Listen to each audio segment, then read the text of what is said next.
Hey, welcome back to Anti-Social Studies. Again, I'm Emily Glankler, and this is a series I've started doing called A Brief History of.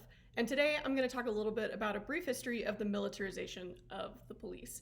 Because at least for me, I've been seeing in my home city of Austin um, reactions that look like what you would normally see in a war zone. Peaceful protesters blocked off I-35 and were met with tear gas and rubber bullets. And I went, that seems weird. So let's talk about it. How did we get to this point? So, like I mentioned in my last episode, for most of American history, the police force has been local and relatively unregulated. But as police departments grew throughout the 19th century, the question of law enforcement needed to be settled. And especially after the Civil War and the military occupation of the South during Reconstruction, Congress needed to establish which groups were responsible for enforcing the laws among citizens. So, after Reconstruction ended, they determined that the federal military was barred from participating in domestic law enforcement. So, the federal military, like the Army, can't come in and get involved in local law enforcement on American soil. However, there are a few loopholes. One, the National Guard can't. The National Guard is exempt from that rule, which is why we're seeing National Guardsmen being called up to places like DC. But also, there's another loophole called the Insurrection Act. So basically, if the president determines that an insurrection is occurring, they can deploy the military to put down the unrest. And this has been used. It's been mostly used to end strikes in the turn of the century, late 19th century, early 20th century, and also to put down race riots, especially throughout the 1960s. But in a few instances, this was also used, like the military was called in to put down a KKK riot or to enforce integration in the South. Okay, but so for the most part, police and National Guard, if needed, have jurisdiction in the US. So by the end of the 19th century, there were a lot of different types of police forces. It kind of depended on where you were and what you determined you needed to keep law and order. Private police agencies like the Pinkertons arose and were hired out to bust labor unions. Slave patrols and then police departments in the Jim Crow South focused mostly on maintaining order amongst the Black population. Police departments in northern cities often focused their attention on new immigrant communities. But still, the primary focus of the police has been to maintain the peace, to protect and serve. So how did we get to the point where police officers are firing rubber bullets and tear gas, which, by the way, is a chemical weapon that's been banned in international warfare, tear gas? Why are they doing this at peaceful protesters who are American citizens? Okay, so over the 20th century, the police grew increasingly organized and militarized, and this happened thanks to a few key events in American history. First, the decade of Prohibition saw the rise in organized crime, profiting off of bootlegged alcohol. And so with the mob and heavily armed gangs like the one led by Al Capone, urban police, kind of reasonably, armored up with automatic weapons, armored vehicles, and more advanced ammunition to be able to combat the rising gang violence.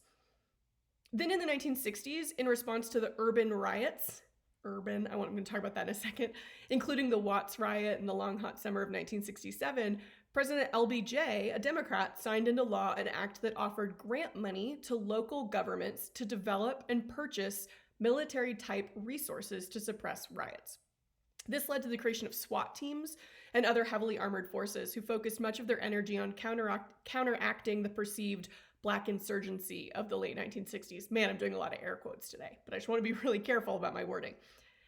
So in the 1970s and 1980s, Nixon and Reagan declared a war on drugs that opened the floodgates for police militarization. So obviously it's rhetoric, right? That police were literally at war with drug crime, increased tensions, but there was also a clear racial undertone when police spoke about the war on drugs. It's clear that only certain types of drugs and drug-related crimes were being heavily policed, and they disproportionately impacted men of color. And side note, a lot of this was explicitly part of President Nixon's Southern strategy. He wanted to bring poor white men over to the Republican Party. They'd been voting Democrat, especially ever since, the 19th century when the Democratic Party was different, but especially since FDR's New Deal that gave a lot of jobs and opportunities to poor white men and farmers. So Nixon needed to find a way to get those poor and lower class white men, especially in rural areas, to come over to the Republican Party, and he did it by appealing to their racism. And this is well documented. This is not a conspiracy theory. There are documents and tapes.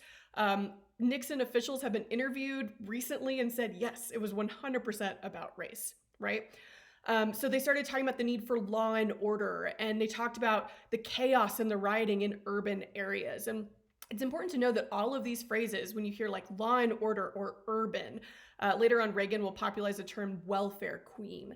These are all dog whistles that signal this racially motivated fear that subconsciously or consciously paints people of color as more dangerous and thus needing to be more heavily policed than white people. Now, a lesser known aspect of the war on drugs, although John Oliver did like an amazing episode about this a few years back, you should watch the whole thing, is a thing called civil forfeiture. So essentially, with the war on drugs, police were encouraged to confiscate all property of convicted drug dealers. So the idea was that this would financially harm the entire operation, not just the dealer who was arrested. And sometimes property was confiscated from suspected drug dealers. That's right, people who hadn't been convicted of any crime but are believed to be linked to drug crime. That seems not constitutional? I don't know. And here's the kicker. Police forces get to keep and sell all that property that they confiscate. It's one of their main ways of making money now. It's encouraged by the federal government through the 1033 program. This requires the Department of Defense to make excess military equipment available to local law enforcement. So, to recap, police can use confiscated property to turn around and buy military equipment from the federal government. And then they can use that military equipment to more heavily police communities of color, confiscate more property, and buy more equipment. The last step in the militarization of the police came on September 11th. Now that our country was also in a war on terror, the lines between domestic and foreign policing were completely blurred. The Patriot Act put police on the front line of a war that can be fought anywhere in the world, against anyone. And they are better supported thanks to the new Department of Homeland Security that funds new resources and technology to aid police in fighting perceived enemies on US soil. So between 1997 and 2014, over $5 billion in military materials were transferred from the Department of Defense to local law enforcement. That's why small town police departments have tanks and riot gear, and my Austin Police Department can shoot tear gas into crowds who are peacefully stopping traffic. I guess it's an insurrection? I don't know. In our modern world of wars on drugs and terror, the enemy could be anywhere and could look like anyone. Although it should be pretty clear by now that not enough police officers actually think that last one's true. Thanks.